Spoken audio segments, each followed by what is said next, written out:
Hello, I'm Ian with video blog number 21. Today's been a really long, exciting day, and I'm kind of losing my voice because I was... or something, I don't know.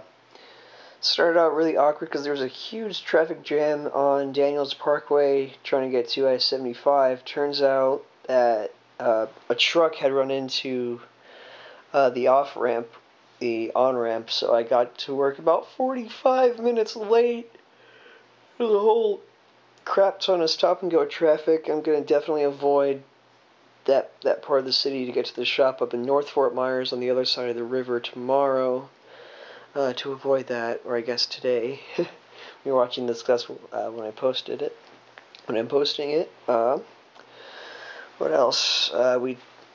This week so far at work we've just been cleaning and organizing stuff, both in the shop and at the theater.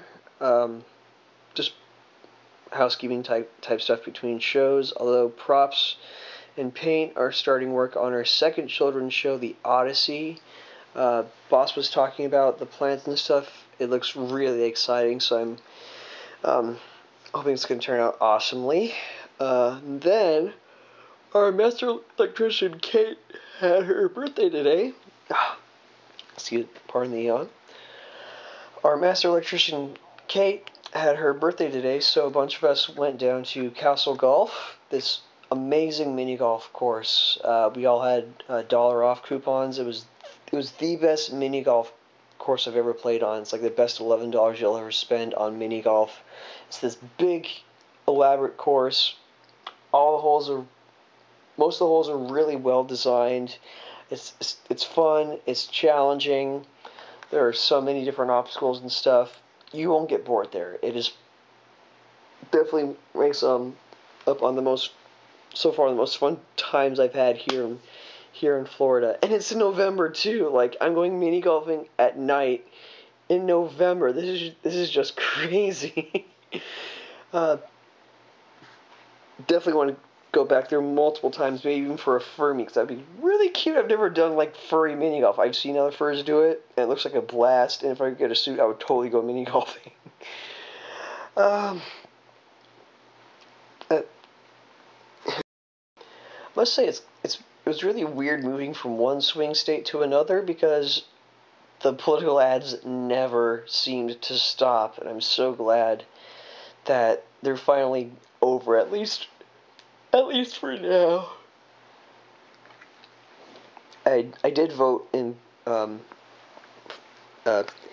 Colorado with an absentee ballot. I'm on permanent mail-in ballot status anyway, but since the reason I'm here is more of a work thing than really moving, Colorado said I could still vote, and I do have a permanent address back home in Colorado, so got my ballot. There are like 14 different presidential candidates listed on there, including like 5 different socialist candidates, which is weird considering Colorado isn't very socialist. Colorado's fairly purple, I would say. I'm unaffiliated, so yay. I voted yes on 64 and 65, and they both passed. I'm really pleased about both of those, although 64, the marijuana legalization thing, has some legal challenges ahead, as it will in Washington or Oregon. I'm not sure which one passed or not in those states. Amendment 65 is basically Colorado's protest against the Citizens United ruling from the Supreme Court, the whole corporate personhood thing. I'm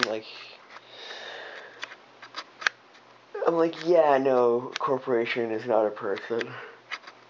It makes sense. If a corporation is a person, then I want to date Flo.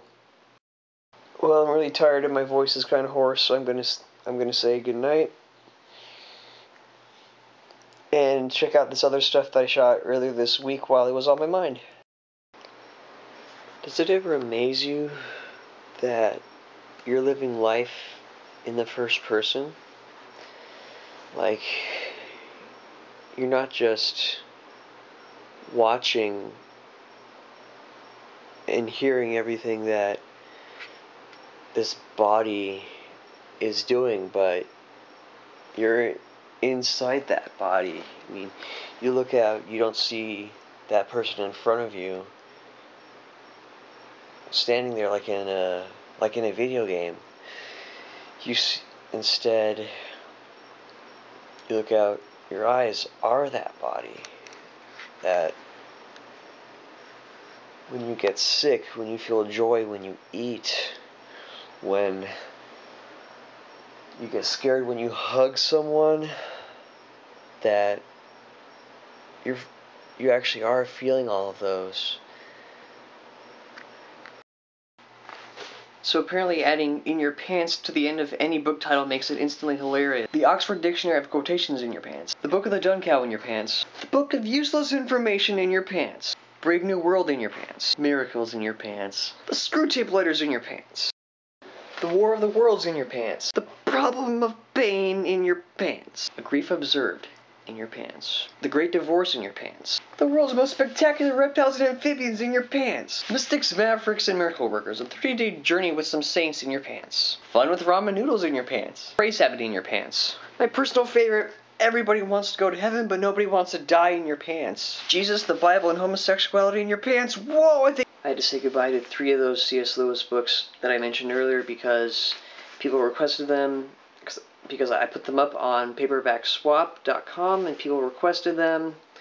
I haven't even read most of those books. I share a birthday with C.S. Lewis, and so that was my motivation for wanting some of his books for my birthday a few years ago, but I didn't really get around to reading them except The Great Divorce in your pants, The Screwtape Letters in your pants, Mere Christianity in your pants, The Grief Observed in your pants, which I'm almost finished with, but the other ones I just didn't get around to. I got lazy, and honestly, like a lot of other things in my life, I just kind of lost interest in them. Like the passion, I guess, was gone. I guess the zeal, the excitement, the interest in reading them left, and it's sad to say that is kind of a trend in my life. Sometimes I'll latch onto something, I'll stick with it forever, and other things I'll just get really excited about, and then like a little kid, I'll get disinterested in, like